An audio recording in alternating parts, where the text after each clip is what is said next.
Friend, नमस्कार।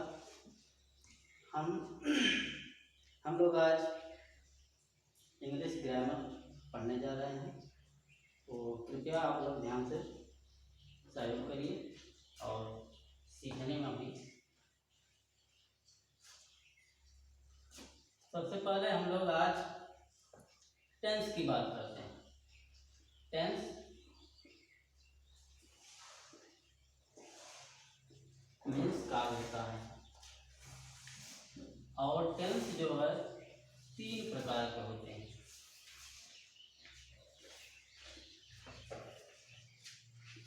Present tense,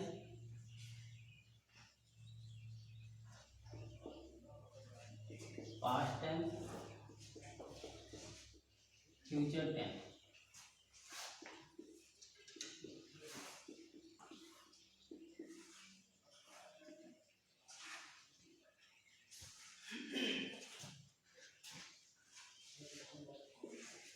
और हर टेंस के 4 प्रकार होते हैं। पहला इंडेफिनिट,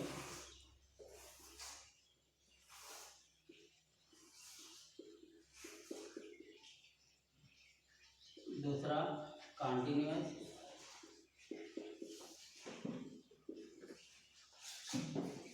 तीसरा परफेक्ट, और चौथा है परफेक्ट कॉन्टिन्यूअस।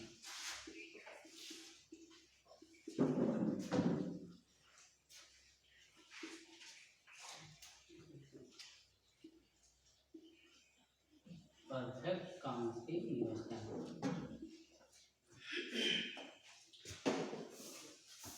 और इंडेफिनिट, कॉन्टिन्यूअस, परफेक्ट और परफेक्ट कॉन्टिन्यूअस, इन तीनों के भी यही प्रकार होते हैं। प्रेजेंट के भी, पास्ट के भी, past indefinite, past continuous, past perfect और पास्ट परफेक्ट कॉन्टिन्यूअस। यही future indefinite, future continuous, future perfect और फ्यूचर परफेक्ट कॉन्टिन्यूअस। तो आज हम पहला टेंस शुरू करते हैं। Present perfect present indefinite tense.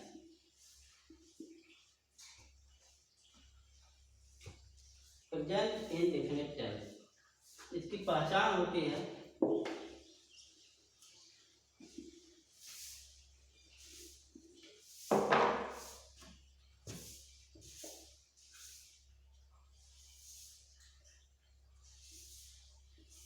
Present indefinite tense.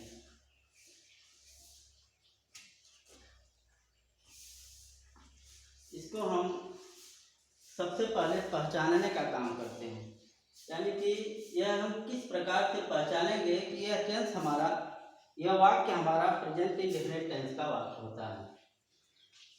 कि पहचान के लिए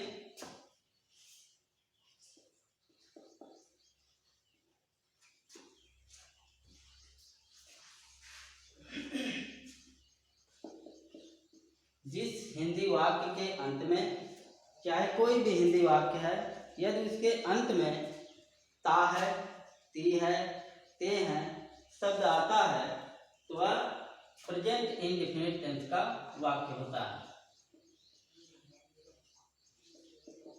हिंदी वाक्य के अंत में ता है, ती है,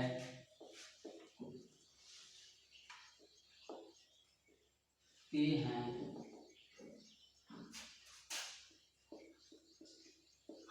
आदि ऐसे वाक्य आते हैं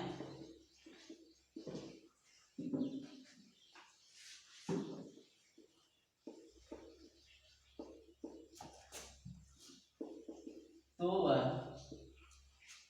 प्रेजेंट इंडेफिनिट टेंस का वाक्य होता है।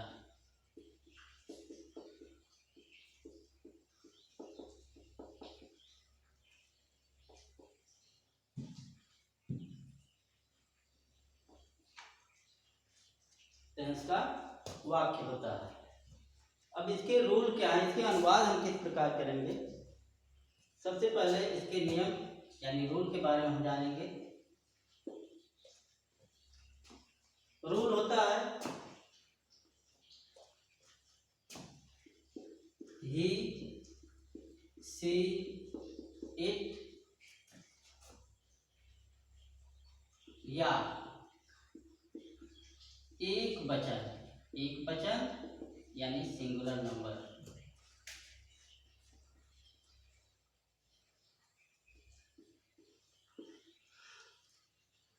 ही सी इट हो या एक वचन का कर्ता हो, कर्ता यानी सब्जेक्ट, या एक वचन का अगर कर्ता है तो क्रिया में, क्रिया यानी वर्ब, क्रिया में ईएस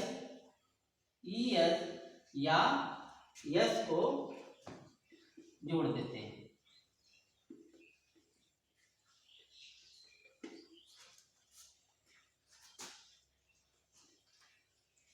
ही सी इट या एक वचन का यदि कर्ता होता है तो हम लोग क्रिया में यस या यस को जोड़ते हैं। और जैसे कि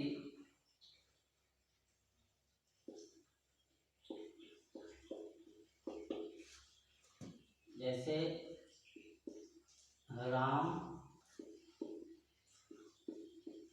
स्कूल जाता है। राम स्कूल जाता है, इसका अनुवाद हम किस प्रकार करेंगे। इसमें सबसे पहले हम सब्जेक्ट की पहचान करते हैं। सब्जेक्ट यानी कि जो सब्जेक्ट को हम हिंदी में कर्ता कहते हैं, यानी वाक्य का मेन जो होता है उसी को सब्जेक्ट कहते हैं। काम कौन कर रहा है, सब्जेक्ट की पहचान हम इस प्रकार करेंगे। इसमें देखेंगे कि काम कौन कर रहा है, जो काम करता है वही कर्ता होता है। यानी कि राम स्कूल जाता है तो राम क्या हो गया, आपका सब्जेक्ट हो गया। तो सबसे पहले हम सब्जेक्ट लिखेंगे, फिर इसके बाद मेन वर्ब यानी क्रिया। अब क्रिया की पहचान क्या है, क्रिया को हम कैसे पहचानते हैं। क्रिया यानी कि जिससे हमारा वाक्य स्पष्ट हो जाए उसी को क्रिया कहते हैं।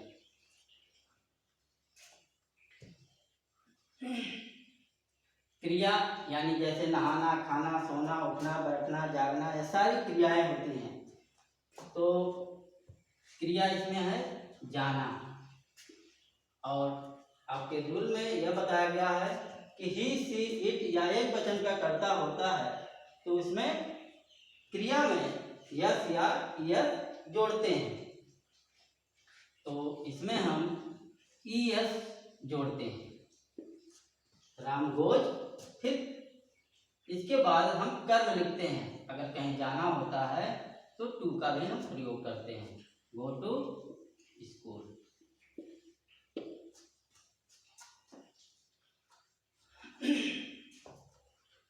इसके साथ ही हम लोग इसके बनाने के जो तरीके होते हैं इसको भी हम लोग सीखें। जैसे कि हम यहाँ लिख दे रहे हैं फार्मूला। फार्मूला यानी कि इसके बनाने के जो सूत्र हैं, जो फार्मूले हैं, किस प्रकार से इसको बनाएंगे। फार्मूले में हम सबसे पहले लिखते हैं सब्जेक्ट। सब्जेक्ट यानी कि कर्ता, इसको हम सब्जेक्ट बोलते हैं। इसके बाद क्रिया, नियम में आप लोग पढ़े हैं, सब्जेक्ट के बाद क्रिया, क्रिया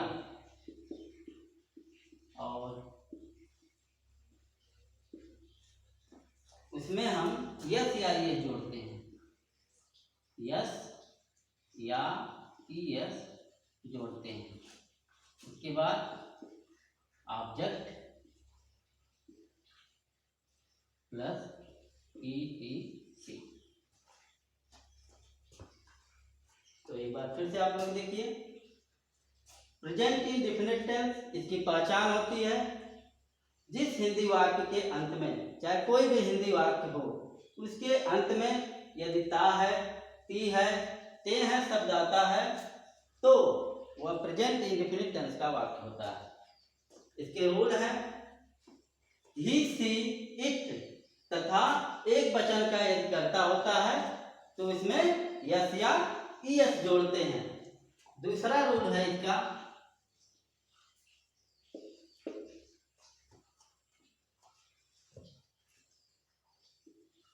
आई, you, we,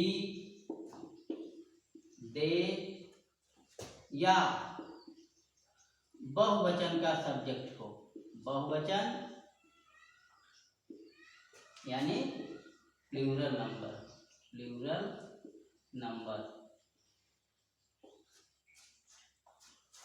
I, you, we, they या बहुवचन का सब्जेक्ट होता है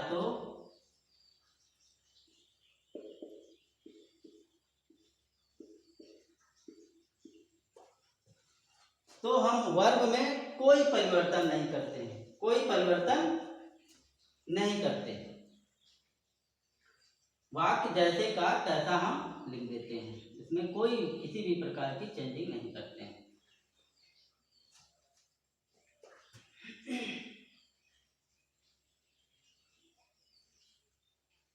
इसके भी फार्मूले हैं।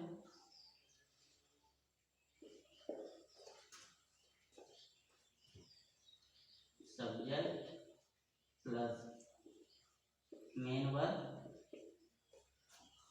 Plus object plus ETC।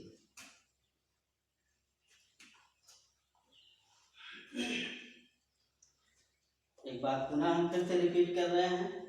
Present indefinite tense की पहचान होती है यदि वाक्य के अंत में ता है, ती है, ते है ऐसे शब्द आते हैं वह प्रेजेंट इंडेफिनिट टेंस का वाक्य होता है। रूल है ही, सी, इट तथा एक वचन करता है तो क्रिया में यस या ईएस जोड़ते हैं और आई, यू, वी या बहुवचन का सब्जेक्ट होता है, आई, यू, वी, दे या बहुवचन का सब्जेक्ट होता है तो उसमें हम कोई परिवर्तन नहीं करते हैं। किसमें? क्रिया में जो हम पहले लिख रहे थे ही, सी, इट और एक वचन के साथ सिंगुलर नंबर के साथ क्रिया में यस या ईएस जोड़ते थे। यदि वह प्लूरल नंबर का सब्जेक्ट हो जाए तो इसमें हम यस या ईएस नहीं जोड़ेंगे। जैसे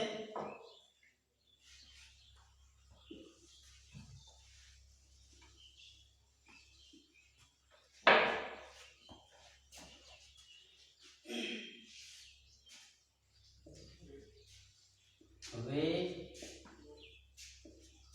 मैदान में क्रिकेट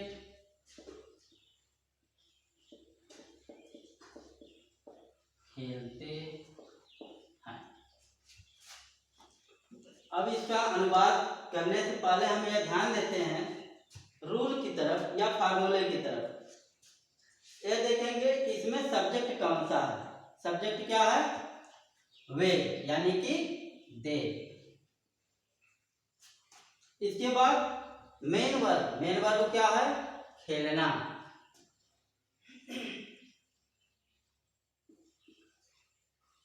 प्ले। एक चीज और नोट करते हैं, जैसे इसमें लिखा है कि मेन वर्ब में कोई परिवर्तन नहीं करते हैं तो यह जब सब्जेक्ट आपका प्लूरल नंबर का है तो मेन वर्ब में यानी कि जो प्ले है इसमें हम यस या ईएस का प्रयोग नहीं करेंगे। और मेन वर्ब के बाद आपका आता है ऑब्जेक्ट क्या है? Cricket.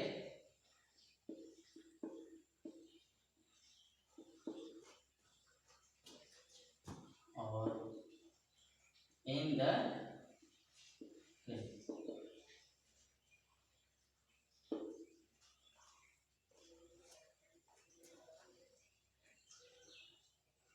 they play cricket in the field। तो इस प्रकार से हम लोग प्रेजेंट इंडेफिनिट टेंस का आज पॉजिटिव का अध्ययन किए। पॉजिटिव सेंटेंस इसको कहते हैं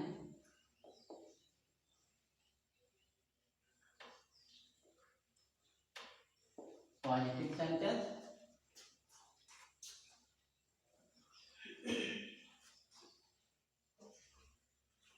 कुछ और हम आप लोगों को इसमें एग्जाम्पल दे रहे हैं।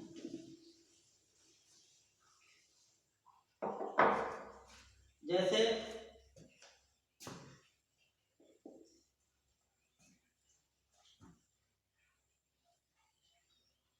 वह प्रतिदिन स्कूल जाता है। पहचान, इसमें भी ता है आया है, ये प्रेजेंट इंडेफिनिट टेंस का वाक्य हो गया। इसको हम अनुवाद कैसे करेंगे, ये हम आप लोग पढ़ ही चुके हैं कि जब वाक्य में वाक्य यानी कि ही सी इट या एक वचन का कर्ता होता है तो उसमें क्रिया में एस जोड़ देते हैं। He goes to school daily.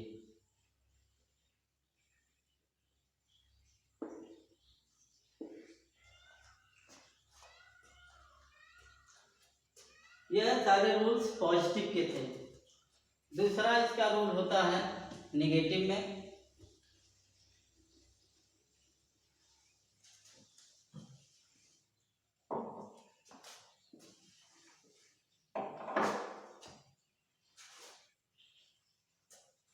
Negative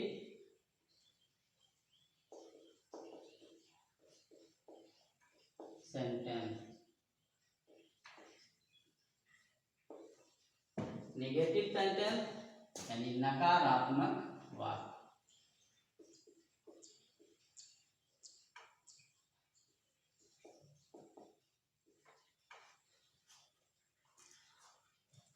नकारात्मक वाक्य यानी वाक्य को नकारा जाए।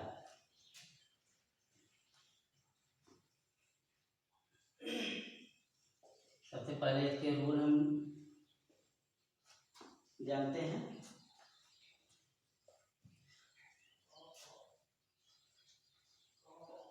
ही सी इट तथा एक वचन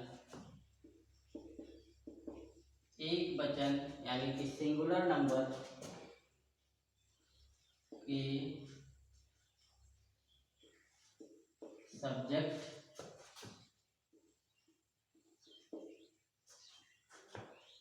के साथ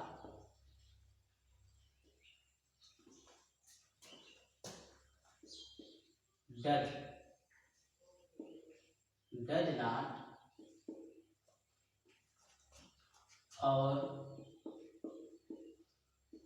आई यू वी दे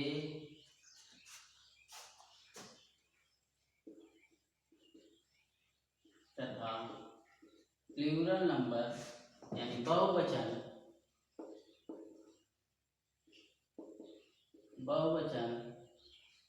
के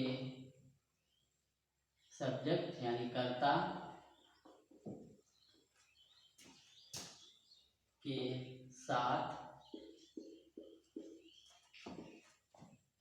डू नॉट सहायक क्रिया का प्रयोग करते हैं। एक बार फिर से इसके रूल के बारे में जानिए। प्रेजेंट इंडेफिनिट टेंस का निगेटिव सेंटेंस, इसका रूल है ही सी इट या एक वचन का सब्जेक्ट आता है तो कर्ता के साथ सहायक क्रिया डज नॉट का प्रयोग करते हैं। यदि आई यू वी या बहुवचन कर्ता का सब्जेक्ट कर्ता आता है या तो डू नॉट का प्रयोग करते हैं। फार्मूला है, सबसे पहले सब्जेक्ट, फिर डू नॉट या डज नॉट कर्तानुसार, उसके बाद मेन वर्ब में नेगेटिव सेंटेंस में यस या यस का प्रयोग नहीं करते हैं और हमेशा इसमें क्रिया का पहला रूप लिखते हैं।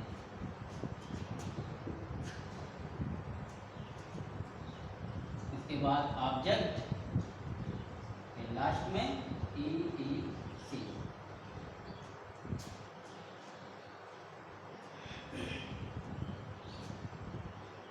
जैसे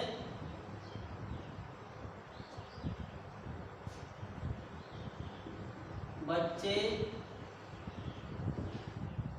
बस से स्कूल नहीं जाते हैं। बच्चे बस से स्कूल नहीं जाते हैं। तो सबसे पहले हम लिखेंगे इसमें सब्जेक्ट क्या है, बच्चे, चिल्ड्रेन जो है प्लूरल नंबर का सब्जेक्ट होता है, तो लिखेंगे द चिल्ड्रेन।